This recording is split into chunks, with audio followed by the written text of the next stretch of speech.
Tá bom? Então vamos nos ajoelhar para orarmos.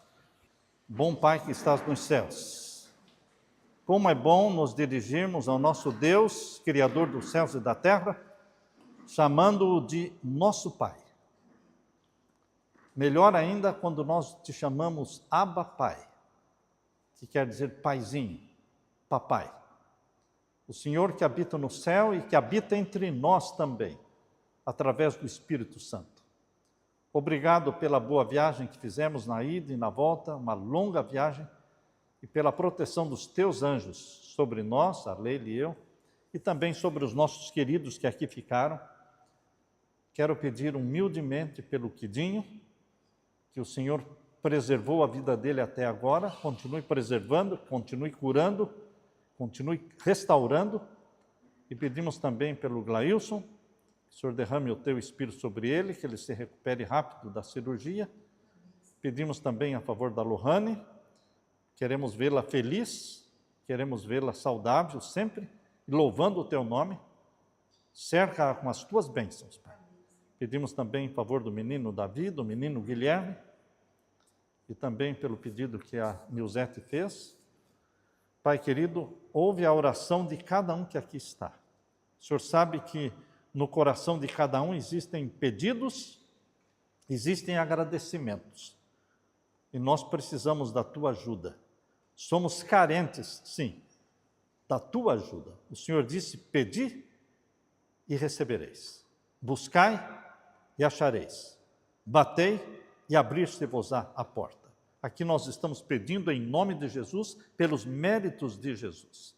Derrama sobre nós o Espírito Santo, abençoa-nos, encha o coração de cada um que aqui está nesta noite. Que fique contente, que fique feliz na tua presença, que se regozije no Senhor. E que ao voltarmos para casa, hoje voltemos com muita alegria no coração. Em nome de Jesus que pedimos. Amém, Senhor. Então, queridos, nós estamos estudando o Evangelho de João com vocês. Pedimos que todos abram suas Bíblias no Evangelho de João. Evangelho de João, capítulo 3, e o verso 17 em diante. Nós estudamos com vocês até o verso 16. Hoje vamos iniciar com o verso 17. Porque Deus enviou o seu Filho ao mundo, não para que condenasse o mundo, mas para que o mundo fosse salvo por ele. As pessoas têm medo de se perder. Esse é um medo generalizado. Se eu perguntar aqui, acho que todo mundo vai dizer, eu tenho medo de me perder. Mas você sabe que você só se perde se você quiser se perder? Você só se perde se você quiser se perder. Porque Jesus não veio condenar o mundo, mas salvar o mundo. Veja aí o verso 17. Porque Deus enviou o seu Filho ao mundo, não para que condenasse o mundo, mas para que o mundo fosse salvo por ele. Deus proveu tudo que você precisa para a salvação. Deus fez tudo. Deus deu o melhor que ele tinha, o seu Filho amado, o seu Filho unigênito, Jesus.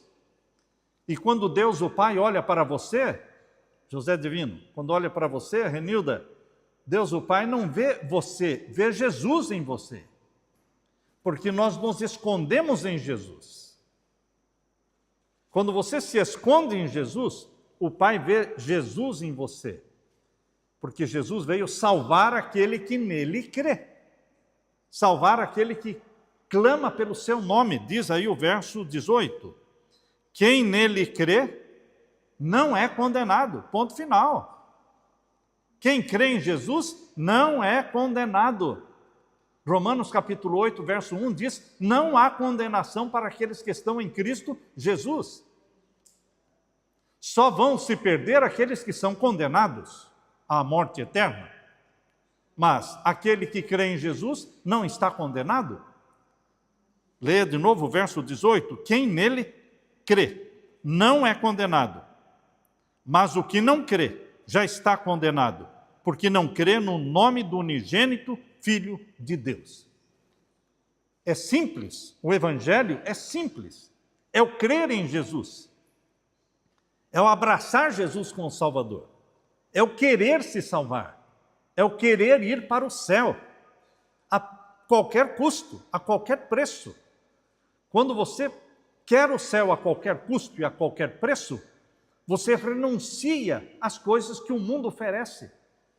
O mundo oferece coisas que parecem ser vantajoso, coisas que parecem ser vantajosas, mas não são, porque não dão felicidade.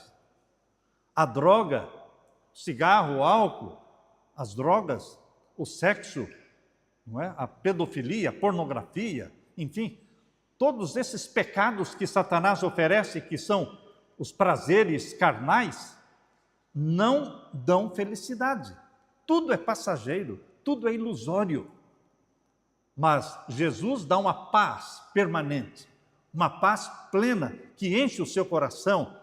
E você, quando coloca a cabeça no travesseiro para dormir, você dorme tranquilamente, porque você está tranquilo, paz mental, você está com a consciência limpa, você confessou o seu pecado, você está salvo. Eu e você somos pecadores, mas em Jesus estamos salvos, mas nós temos que crer. Quando nós perguntamos para as pessoas se elas estão salvas, existe assim um vacilo, uma dúvida. Quando nós perguntamos, aqueles que creem que estão salvos, levantem a mão, as pessoas ficam assim, com medo de levantar, porque não acreditam que estão salvos. Mas Jesus está falando, eu vim não para condenar, mas para salvar. E aquele que crê em mim não será condenado. Você crê em Jesus? Quando eu pergunto, você crê em Jesus? A pessoa responde, creio. Então, por que você tem dúvida da sua salvação? Talvez seja porque você tem um pecado não confessado. Entende? A pessoa diz, eu creio em Jesus, mas eu tenho um ou dois pecadinhos aqui que eu não abri mão deles, não estou disposto a abrir mão deles, eu quero continuar com eles, e isso tira de você a certeza da salvação. Entende? Quando a pessoa não tem a certeza da salvação, é porque está vivendo na prática de algum pecado e não quer confessar, não quer abrir mão, não quer abandonar o pecado. Que tal? Você quer conservar o pecado e viver na dúvida? Estou salvo ou não? Vou para o céu ou não? Ou você quer abrir mão do pecado, confessar o pecado e ter a certeza? Porque é o que a palavra de Deus está dizendo. Leia comigo agora o verso 19. A condenação é esta: a luz veio ao mundo, mas os homens amaram mais as trevas do que a luz. Ali diante de Pilatos estava Jesus, estava Barrabás. Jesus representando vida eterna, salvação. Barrabás representando Satanás, o mal. Barrabás era um assassino, era um ladrão. E o povo tinha que escolher, porque Pilatos disse, a quem vocês escolhem? Jesus ou Barrabás? E a multidão disse o quê? Barrabás, Barrabás, Barrabás. Eu não entendo, eu não consigo entender. Você consegue entender? Jesus que fez o bem, ressuscitou mortos, alimentou multidões, milhares comeram os pães e os peixes multiplicados por Jesus, curando. Ele passava por vilas e vilas inteiras eram curadas, não ficava nenhum doente depois que Jesus passou. Nenhum doente atrás dele, porque ele curava vilas inteiras. E agora, quando Pilatos pergunta, a quem vocês querem que eu solte? Jesus ou Barrabás? E o povo, Barrabás. Você consegue entender? Amaram mais as trevas do que a luz. Mas esses que disseram, preferimos Barrabás, não eram ateus, não eram pagãos, não eram beberrões. Era o povo de Deus, entre aspas. Povo de Deus, entre aspas. Era o povo judeu. E quem instigou o povo a gritar, queremos Barrabás, solte Barrabás, quem instigou foram os próprios sacerdotes. O Anás, o Caifás, os líderes da nação, os líderes religiosos, eles disseram para alguns: comecem a gritar Barrabás, comecem a gritar Barrabás. E alguns poucos começaram a gritar Barrabás e, de repente, todo mundo estava gritando Barrabás. Você pode perceber que sempre começa com alguns, não é? Com alguns. Queridos, Satanás tomou conta daquela multidão naquela hora. E eles preferiram as trevas em vez da luz. Não é isso que a palavra de Deus está falando aqui, o capítulo 3 e o verso 19? A condenação é esta. Qual é a condenação? A luz veio ao mundo. Quem era a luz? Jesus. Ele disse: eu sou a luz do mundo. E a continuação do verso 19 diz: porque a luz veio ao mundo, mas os homens amaram mais as trevas do que a luz, porque as suas obras eram más. Por que eles amaram mais as trevas? Porque eles viviam em pecados conhecidos, pecados não confessados. Você pode estar pensando: não dá para viver sem pecados conhecidos, não dá para viver sem pecados conscientes. Não dá? Então você rouba e quer continuar roubando? Você mente e quer continuar mentindo? Será que você não pode confessar os pecados que você tem consciência deles? É óbvio que pecados inconscientes, pecados por ignorância, porque muitas vezes pecamos por ignorância. Eu não sabia. Se você não sabia, você não é condenado. Deus não vai condenar ninguém por fazer uma coisa sem saber. Mas pecados conscientes, Deus exige que sejam confessados. Os únicos pecados que nos levam à perdição são pecados conscientes, voluntários. Você peca porque quer pecar. Ninguém está forçando, ninguém obrigou você, mas você fala: não, eu não vou fazer o que Deus está pedindo, eu vou fazer aquilo que eu gosto, que eu acho. Preferem mais as trevas do que a luz. É óbvio, se eu perguntar aqui quem prefere as trevas e quem prefere a luz, todo mundo aqui vai levantar a mão dizendo: eu prefiro a luz. Mas na hora de decidir fazer uma coisa errada ou guardar os mandamentos de Deus, a maioria escolhe fazer o que é errado e não guardar os mandamentos de Deus.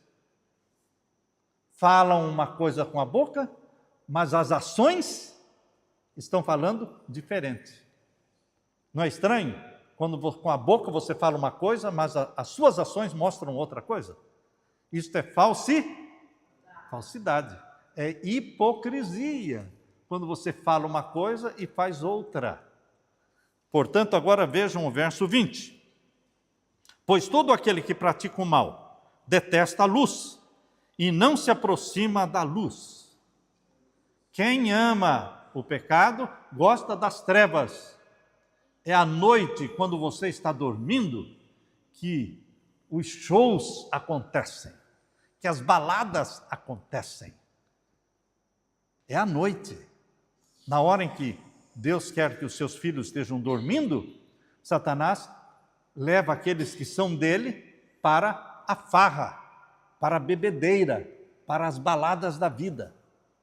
Queridos, amaram mais as trevas, verso 20, pois todo aquele que pratica o mal detesta a luz e não se aproxima da luz, para que as suas obras não sejam reprovadas. Quem pratica a verdade se aproxima da luz. O que é a verdade? João 14,6 diz: eu sou a verdade e a vida. Jesus falou: eu sou o caminho, a verdade e a vida. Ninguém vem ao Pai senão por mim. Aqueles que praticam a verdade seguem a luz. O que mais é a verdade? João 17,17, santifica-os na verdade, a tua palavra é a verdade. Jesus é a verdade, a palavra de Deus é a verdade. João 17,17. O que mais é a verdade? Salmo 119, 86. Todos os teus mandamentos são verdade. Salmo 119, 86. Vejam, queridos, a verdade é Jesus, a verdade é a Bíblia inteira, a verdade é a lei de Deus, todos os mandamentos da lei de Deus. E aqui diz que aqueles que praticam a verdade estão na luz. Leiam de novo o verso 21. Quem pratica a verdade se aproxima da onde? Da luz, para que as suas obras sejam manifestas, porque são feitas em Deus. Verso 22. Depois disto, Jesus foi com seus discípulos para a terra da Judeia. Ali permaneceu com eles e batizava. Ora, João também estava batizando em Enom, perto de Salim, porque ali havia muitas águas, e o povo se dirigia para lá e era batizado, pois João ainda não havia sido preso. Aqui diz o verso 22, leia o verso 22 de novo. Depois disso, Jesus foi com seus discípulos para a terra da Judeia, ali permaneceu com eles e batizava. Se você ler só este verso, e eu pergunto para você, Jesus batizava as pessoas? O que diz aqui? Sim ou não? Sim.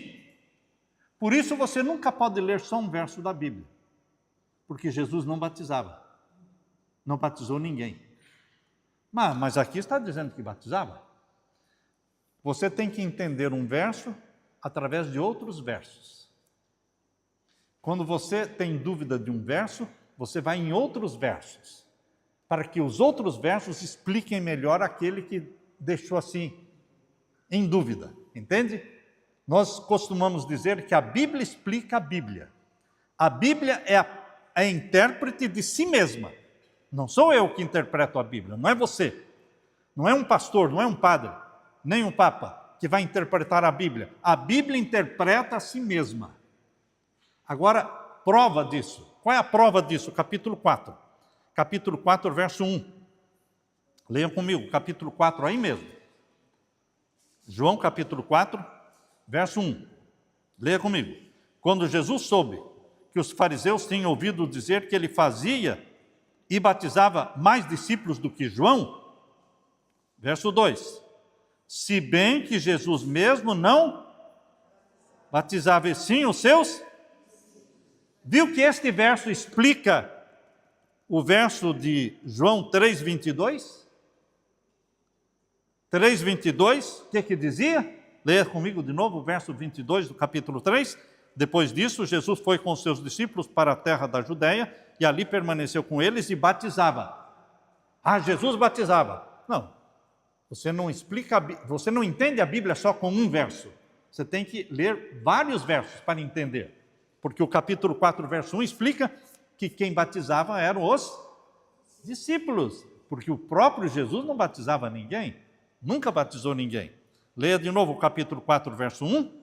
Quando Jesus soube que os fariseus tinham ouvido dizer que ele fazia e batizava mais discípulos do que João, se bem que Jesus mesmo não batizava, e sim os seus discípulos. Então, queridos, nós vamos de Gênesis ao Apocalipse, porque o Antigo Testamento ele é explicado pelo Novo Testamento. Você só pode entender a Bíblia se você estudar de Gênesis a Apocalipse. Antigo e Novo Testamento. Eles se complementam. Agora vejam o verso 23, capítulo 3, verso 23. Ora, João estava batizando em Enom, perto de Salim. Por quê? Por que João estava batizando em Enom, perto de Salim? Qual a razão? Por que João tinha que sair da cidade e ir para um rio onde tinha muita água para poder fazer batismo? Ora, se fosse só para jogar aguinha na cabeça, ele podia fazer isso dentro de casa, não podia?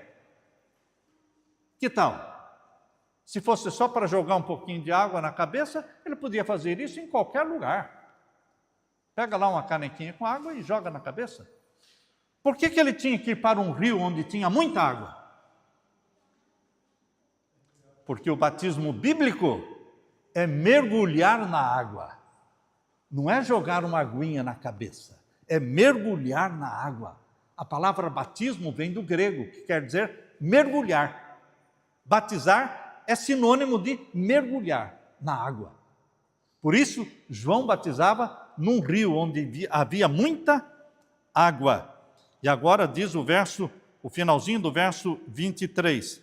Porque ali havia muitas águas e o povo se dirigia para lá e era batizado, pois João ainda não havia sido preso. Verso 25. Então surgiu uma discussão entre os discípulos de João e um judeu a respeito da purificação, e foram até João e lhe disseram: Mestre, aquele que estava com o Senhor no outro lado do Jordão, eles estavam falando de Jesus. Aquele que estava com você do outro lado do Rio Jordão, falou, ou seja, Jesus, do qual o Senhor deu testemunho, ele está batizando e todos vão até ele. João respondeu: ninguém pode receber coisa alguma se não lhe for dada do céu.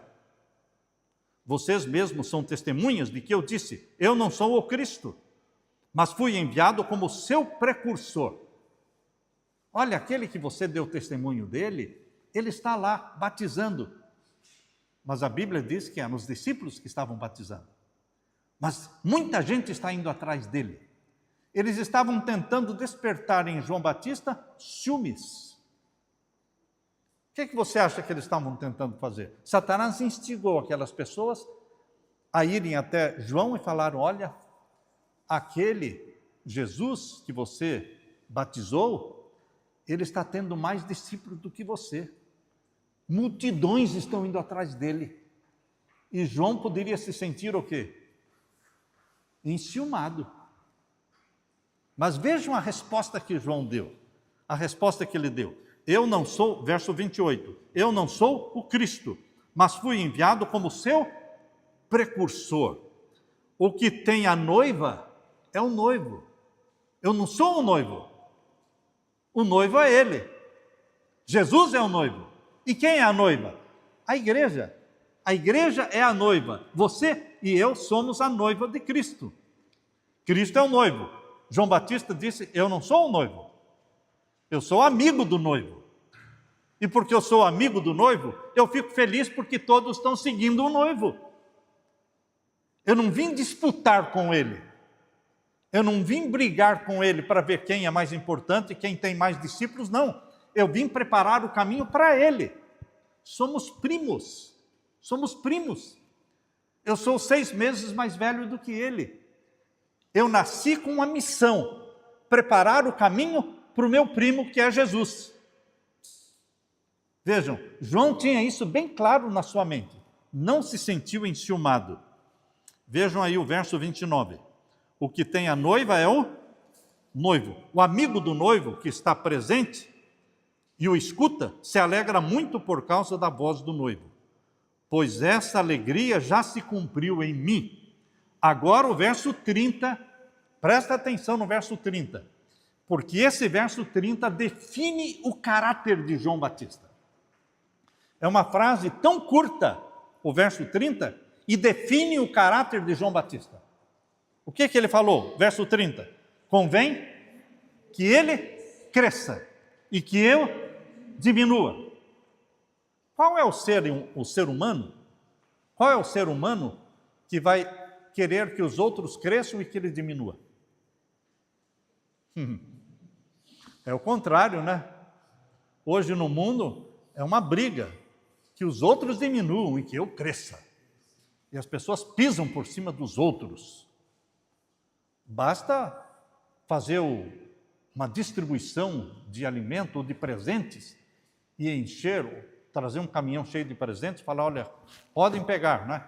Um vai passando por cima do outro, pessoas são machucadas, são pisadas, porque é aquele instinto de eu primeiro, eu vou, eu quero. Mas o espírito de João Batista era outro. O povo está seguindo Jesus, as multidões estão indo atrás dele, importa que ele cresça. Eu cumpri com o meu papel, eu preparei o caminho para ele. Eu fico feliz porque todos estão seguindo ele, porque a minha missão era preparar o povo para receber Jesus. E eu cumpri fielmente a missão. Queridos, João Batista entendeu que estava na hora dele sair de cena. Como é difícil sair de cena. Entrar em cena é fácil. Entende? Entrar em cena é quando você é o foco. todos os holofotes, todas as luzes estão voltadas para você, então você é importante, isso alegra o seu ego, seu egoísmo. Agora, a hora que as luzes se apagam, que você tem que ir embora e desaparecer de cena, porque agora a cena vai ser do outro, as pessoas não querem sair de cena. Estava na hora de João Batista desaparecer, para que as atenções do mundo todo se voltassem para quem? Para Jesus. E agora os próprios discípulos de João começaram a seguir Jesus. Mas foi João que disse: vão atrás dele. Vão atrás dele. Ele é o noivo. Eu sou amigo do noivo. Importa que ele cresça e que eu diminua. João viu que a sua popularidade estava desaparecendo, mas ele não se sentiu invejoso nem enciumado, mas feliz. Pior ainda, logo depois, João Batista foi preso e ele foi decapitado. E enquanto João Batista estava preso, Satanás continuou tentando João Batista com a ideia de que aquele não era o Messias, não era o escolhido de Deus. Por isso, quando ele estava na prisão, ele pediu para os discípulos irem até Jesus e perguntarem: és tu mesmo aquele que havia de vir? Ou devemos esperar outro? Porque ele estava preso. E parecia que Jesus não estava se importando com ele, porque não o tirou da prisão, mas porque ele estava na hora dele sair de cena. Porque não tem como você disputar, entende? Imagine, as igrejas recebem um pastor, e ele trabalha ali 2, 3 anos, 4 anos, de repente ele é transferido, ele deve sair, aí vem outro. Mas o que deve sair não quer sair. Aí chega o novo, mas o velho não quer sair. E aí ficam disputando.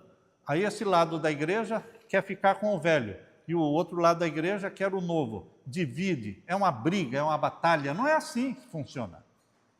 Para Deus, nós devemos cumprir com a nossa missão, e quando a missão estiver cumprida, você se lembra o que aconteceu com Moisés e Josué?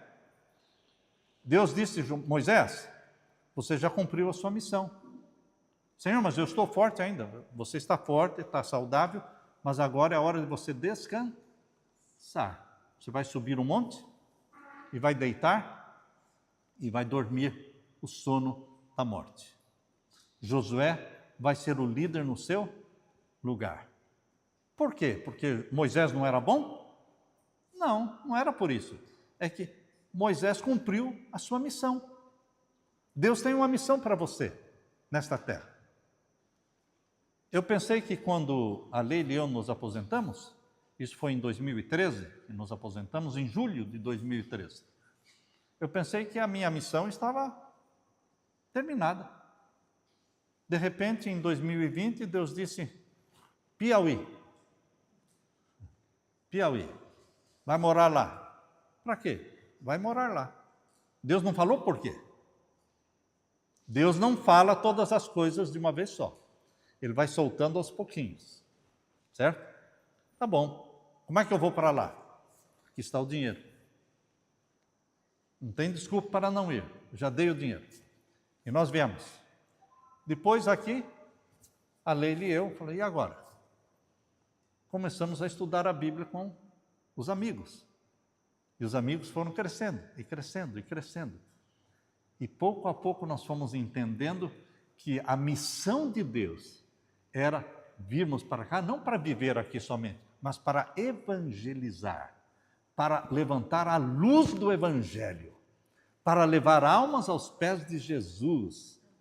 E este centro comunitário, Vida, é para levar vida eterna àqueles que creem em Jesus Cristo. Queridos, João Batista disse: importa que ele cresça e que eu diminua. Ele foi humilde. Ele deu a vez para o Filho de Deus.